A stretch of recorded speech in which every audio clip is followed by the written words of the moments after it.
अस्सलाम वालेकुम दोस्तों, क्या हाल है? ठीक हो, खुश हो?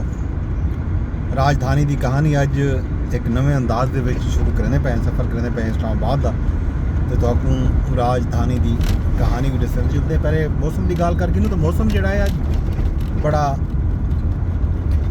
इंटरस्टिंग मौसम है। झड़ है, ठंडी हवा खुली खड़ी है, इवें लगते जिमें शायद बारिश थी वे। ये भी थी सकते बारिश न थी वे।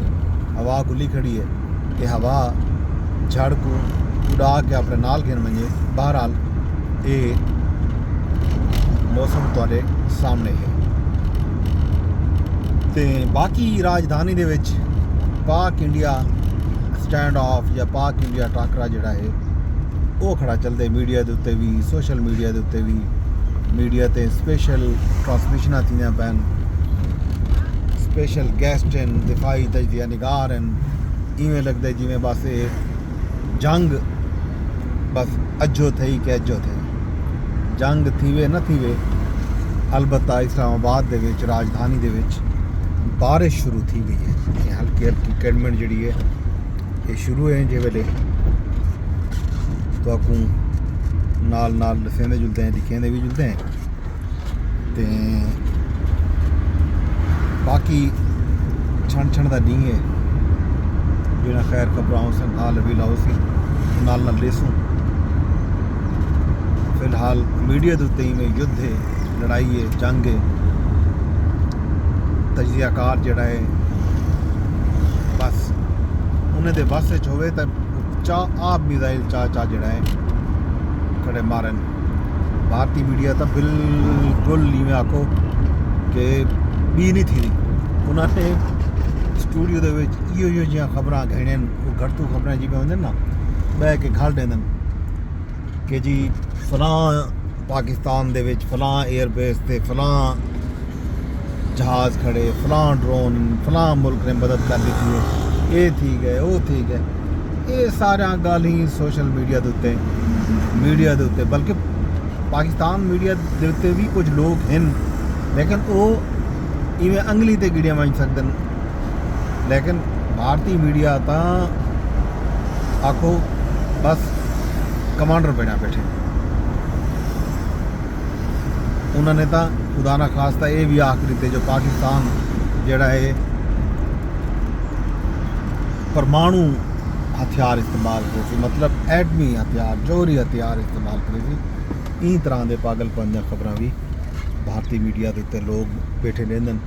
खबरां तो नहीं तजजिए हैं उन्होंने, लेकिन उन्होंने जोड़े तजजिए हैं बड़े खौफनाक हैं। उन्हें को शायद अंदाज़ा कोई नहीं कि जंग होंदी क्या है, जंग का मसला क्या है। ये बहरहाल ये जो कुछ चलता पे मीडिया के उत्ते तो उनका रिफ्लेक्शन जी है वो सोशल मीडिया पर भी है। सोशल मीडिया पर भी मार्का मीम्स बड़ा अध्ययन जंग उन्होंने इवें समझो छेड़ दी है। ये सूरत हाल राजधानी दे विच बारिश है, ठंडी हवा है, हल्की हल्की कैडमेंट शुरू हो चुकी है। तो इस तो इलावा अज अडियाला जेल रावलपिंडी दे विच क्या सूरत हाल होती, क्या खबर होती, क्या कहानी होती वो भी तो दसेसूँ। तो इस तो इलावा या खैर खबर भी तो नाल तो अपडेट की रखे।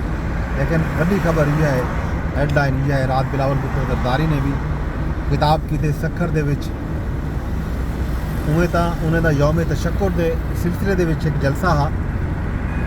कल मीडिया टॉक थी वज़ीर आज़म पाकिस्तान शहबाज शरीफ के नाल बिलावल भुट्टो जरदारी दी, जिहदे विच बिलावल ने आख्या कि जी जिहड़ा सिंध दरिया के उत्ते या पाकिस्तान दे विच नवीं नहरें बनावन का जिहड़ा मामला चलता पे, मुद्दा चलता पे, वो इवें समझो सूबे की मुशावरत के बगैर ना बनाया वैसे ना नवीं नहर बन सूबे की मुशावरत के बगैर, तो ना ही दरिया सिंध के पानी की तकसीम जी है वो बगैर इतफाक के राय दी थी। हुण खबर ये आई कि उन्होंने उन्होंने यौम तशक्कुर का ऐलान किया 2 मई को मुश्तरका मफादात कौंसल का इजलास भी सर किया गया। इन इजलास के फैसला थीमने खास तौर पर इरसा ने जरा सर्टिफिकेट जारी किया चोलिस्तान कैनाल बनाने का, जाहिर है वो सर्टिफिकेट की जी मनसूखी है वो मुश्तरका मफादात कौंसल के बन के ही मुमकिन है। शायद ये गल उन्होंने आख दी कि हुण जेड़े भी फूड सिक्योरिटी के हवाले नाल फैसले थी सन, पानी की तकसीम के फैसले थी सन, वो तमाम सूबे की मुशावरत के नाल थी सन। ये है जनाब।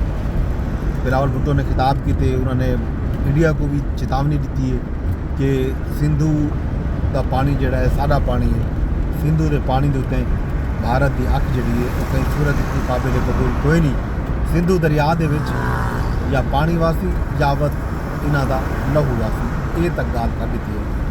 तो पीपल पार्टी ने 1 मई को मीरपुर खास के जलसे का ऐलान भी किए, 2 मई को मुश्तरका मफादात कौंसल का इजलास भी है।